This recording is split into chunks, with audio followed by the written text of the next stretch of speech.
my story with you. So, to kick it off, I have one key question that I want to walk you through today. What does it mean to be a first-generation Latina? More specifically, I want to help answer, what does it mean to be a first-generation Guatemalan American? For me, it has meant three things. It has meant adapting, having a little luck, and figuring it out. So, I want to start off with some context, because after all, this is HBS, and everyone always needs context for everything and everyone. So, this is McDonald's, and it may not seem like much, but it meant the world to my dad in 1988. My parents were born and raised in Guatemala, and shortly after they got married, they had a very tough decision to make. Would they stay in Guatemala and raise their kids there, where there was poverty, violence, and political turmoil? Or would they move to America in pursuit of the American dream, which is something that everyone kept talking about at this time? Obviously, they decided to do the latter. My mom was so lucky because they gave her a visa. So she got to fly over to the US and she just simply overstayed her visa.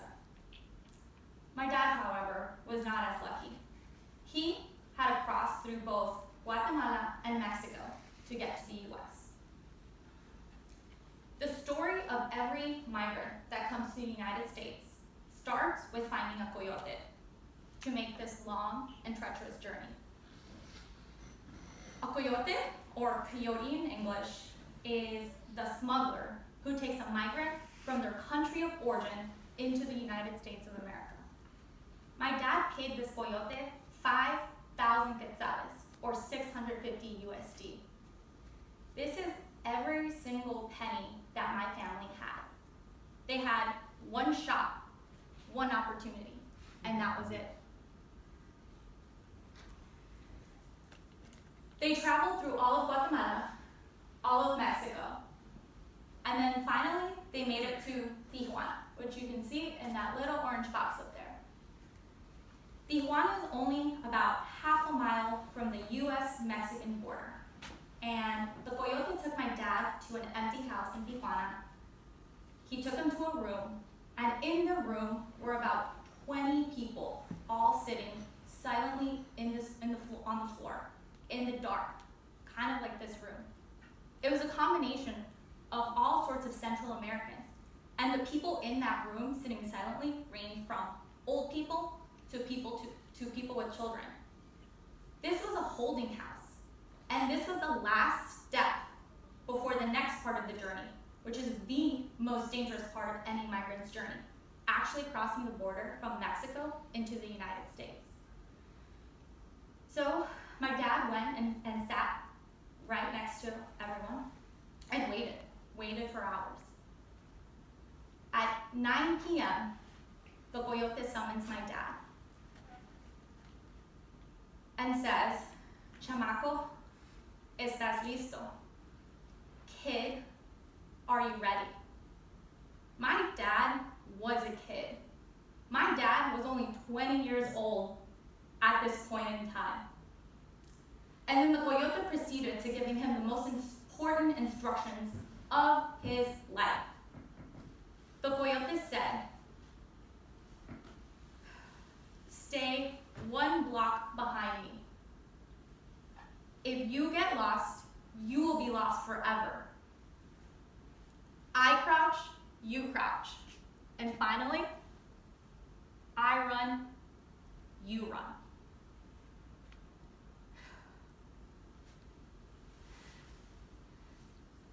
They proceeded to go through the mountains, up and down, surrounded by cacti. And the one thing that my dad clearly remembers about that night is he remembers seeing the clearest, most brightest, most beautiful moon he had ever seen in the night sky.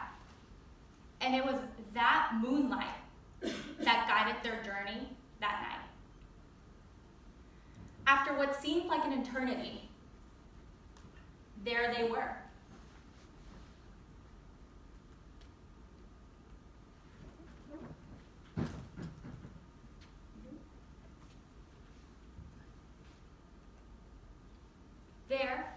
were the golden arches. These were the golden arches that represented hope and possibility. This is a McDonald's in San Diego, California. And for my dad, as was the case for the migrants that came before him and continued to come after him, this is the first meal they had in the United States of America. So, my parents reunited shortly thereafter, and they rolled up their sleeves and got to work. They did everything under the Los Angeles sun, from washing dishes to cleaning houses. You name it, they did it.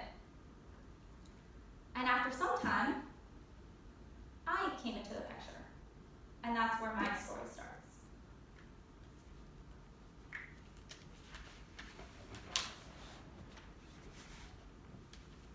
The story of a first-generation family is a story of adaptation. I remember being in elementary school and helping my parents study. That is really weird, right? Usually it's the parent helping the kids study. That was not the case. I was helping my parents study for their citizenship test. I remember asking them, what are the 3 branches of government? I didn't know what a branch was. I didn't know what the government was. I didn't know what the government did. But what I did know is that I knew English, and they didn't. I became their tutor. They learned, I learned. In addition to that, I was just always the in-home translator. From translating medical bills to translating federal assistance paperwork. Again, I didn't know what any of that meant. All I knew is that they needed my help, and I wanted to give them my help. You know, as children of immigrants, you never have a traditional childhood. Why? Because you're considered mini adults. You're given tasks that impact the livelihood of not just yourself, but also of your entire family. To many, this may seem like a burden. But you know what? There is so much beauty in that, because it makes you mature faster, it makes you independent, and it makes you self-reliant. It also makes you have to adapt super quickly at such a young age. And as a kid, that's exactly what I did. I adapted. The second part of my story involves a little bit of luck, a little bit of magic. You know, a lot of people say that the American dream can be achieved with hard work, and just hard work. I call fake news on that. Like, without a little bit of luck, I would not be standing in front of you today. So, my first instance of magic and luck was in middle school. I remember I was getting ready to go to middle school. And I was excited because I was a nerd, but I was also terrified because my local middle school was scary. Yeah. I knew that at that middle school, that's where the beginnings of gangs started to happen. I knew that if I went to that middle school, I would be on the path to getting pregnant by 16. And finally, I knew that if I went to that middle school, I was bound to be a high school dropout. Not even a college dropout, a high school dropout. My mom knew how much I loved school, and she was not going to let that happen. She decided that I was going to go to the middle school around the corner of where she worked. My mom was a nanny at the time, and she took care of the kids of his family who lived in a really, really nice neighborhood. And what do you find in really, really nice neighborhoods? Really, really nice middle schools. So, again, she decided that I was going to go there. I think she must have been listening to Eminem on her way to go talk to that middle school. Because I swear, her mentality that day was, success is my only motherfucking option, failure's not. And she took that mentality and with her broken English, went into that middle school and demanded that they let me in. She brought all my report cards, and let me tell you, my mom can be very persuasive. Naturally, the administration ping-ponged her from one person to the next until she came to Claudia. Claudia was one of the administrators, and they instantly bonded over their love for telenovelas. And to this day, I do not know how they let me in. I do not know, I do not ask, but they let me in. Because of my mom, and because she met this one lucky lady, they let me into this nice middle school. I loved that middle school. I got to do so many fancy things. I got to be in a band, I played the alto saxophone, I got to be on a dance team, I was in honors, I even got to rap in a hip-hop musical. Yeah, those are things you only find at nice middle schools, not scary middle schools. You know, and if it wasn't for my mom's tenacity that day, if it wasn't for the lucky person, I would not be here today. I could probably be pregnant at 16, home, and that's it. The next instance of luck was in high school. I remember my dad sat me down one day and said, "Mija, we cannot afford to send you to college." Oof. I was devastated by this news. I was a straight A student who had done everything right. Him telling me that we couldn't afford college was synonymous with you can't go to college. And that was absolutely heartbreaking news. However, as luck would have it, I received a piece of paper in the mail a few weeks later. The piece of paper was from Questbridge, a nonprofit that helps low-income, high-achieving students get to the nation's top universities. And it was because of this piece of paper that really changed my life. I just didn't know anything about the college application process. My parents didn't either. They had never gone to college. And in fact, everyone in my immediate surrounding had never gone to college. So, did some research, did some Googling, and by some miracle of chance, when I applied to college via Questbridge, they let me in. I got into college. Not only did I get into the University of Pennsylvania, I got in on a full ride scholarship. It's crazy, crazy, crazy, crazy to think how this one piece of paper gave me over $250,000 to fund my education. Again, these two lucky instances, the lucky person and the lucky piece of paper, that without, I would not be here.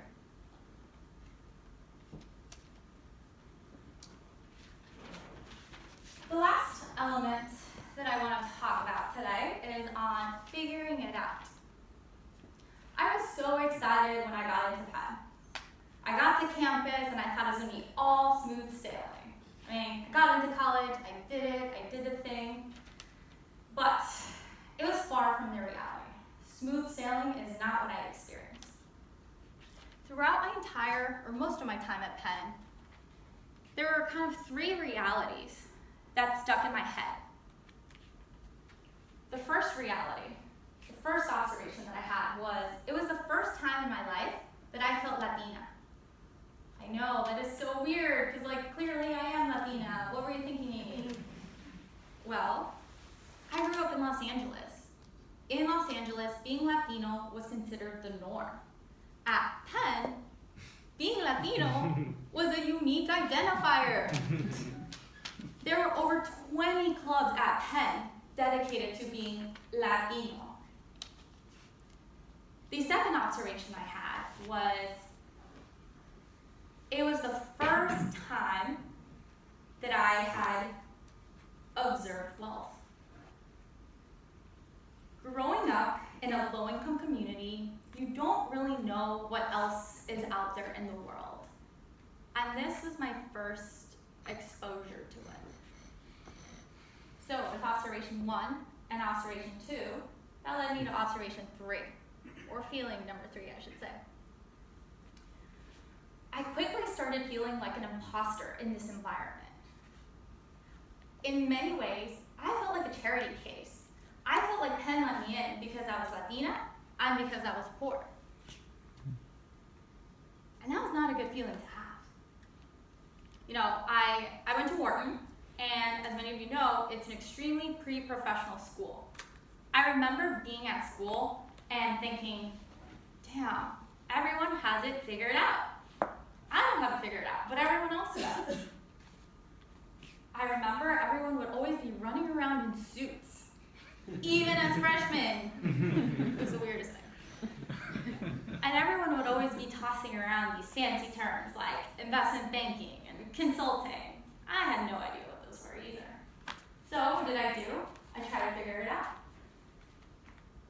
I basically just mimicked what everyone else was doing. So then, second semester freshman year, you saw me in a suit running around, going to career fairs. You saw me doing deep dives and trying to really understand what being in investment banking was.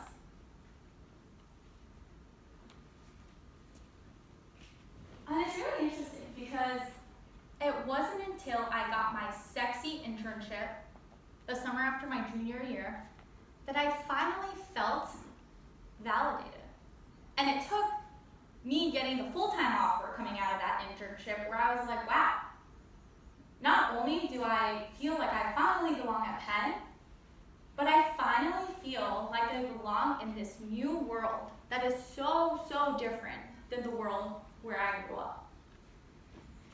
So, luckily, by the time graduation came around, I was feeling good. I had all my credits in place. I had this really cool, sexy job in New York City. Just feeling good. And, oh, sorry, missed my picture up pen. And so by the time graduation came around, I was feeling great. And the day of my graduation was one of the best days in my life. I was the first in my family to graduate, and that meant the world. The moment I crossed the stage for graduation was the moment that I had dreamed of. The moment I crossed the graduation stage was also the moment that my parents dreamt of when they made the hard decision to leave Guatemala. It was a wonderful day. You know, after this, I moved to New York City. And again, I was so excited. I had the cool job, I had the cool apartment and the amazing roommate. That excitement quickly dwindled once the reality of the investment banking hours kicked in. In the middle of my analyst years, I get a call from my parents. It was 2015. They called to tell me that they were going to lose our childhood home. To them, this was a sign that they had accomplished their American dream. It was the one physical thing that they had to their name. It was the one physical thing that signified success to them in their eyes. And they were going to lose this. You know, they got those terrible loans before the crisis and interest rates ballooned and they could no longer afford it. They had no option B.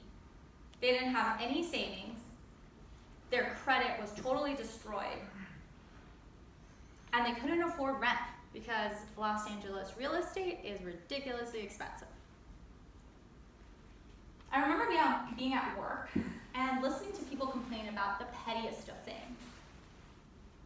And that was frustrating because here I was in New York City, they were in Los Angeles, and on the verge of getting evicted. I had a decision to make.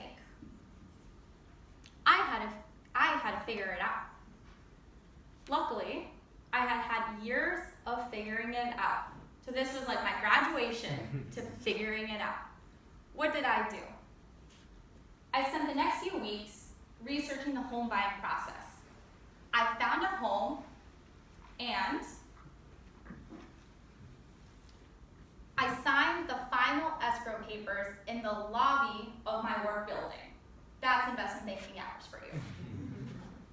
It was a great moment. You know, this whole experience really begs, like, what is the duty that one has to their family? For me, it was never a question of, here's your stuff, here's my stuff. It was always about, here's our stuff. And that's because my parents sacrificed so much and worked so hard so that my brothers and I could have a better life in America. So for me, it was an absolute no-brainer to help them out.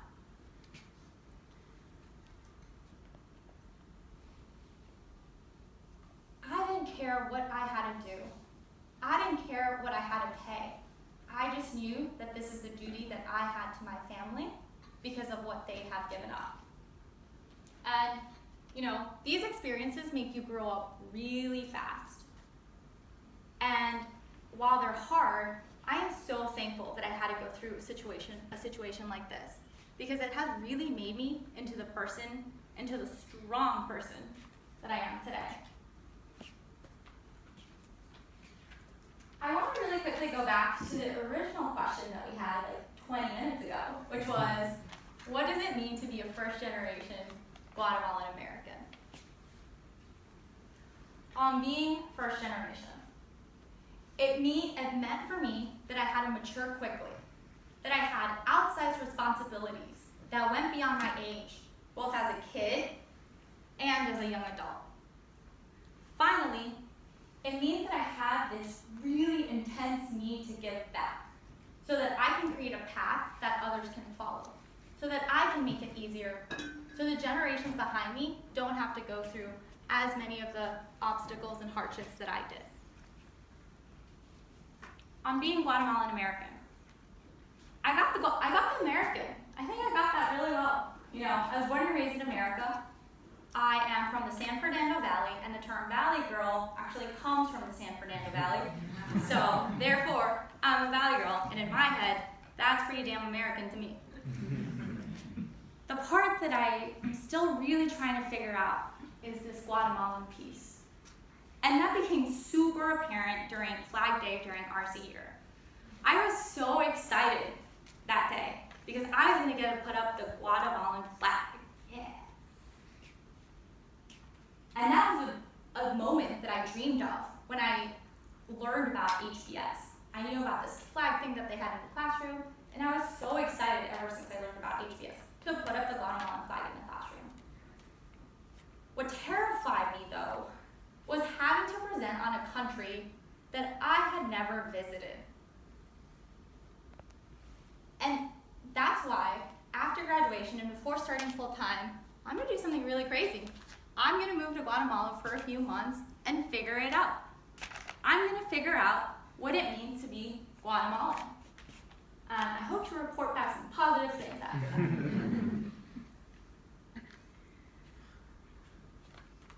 I am so proud of who I am and where I come from. And to be honest, that is not something I would have been able to say at Penn or growing up.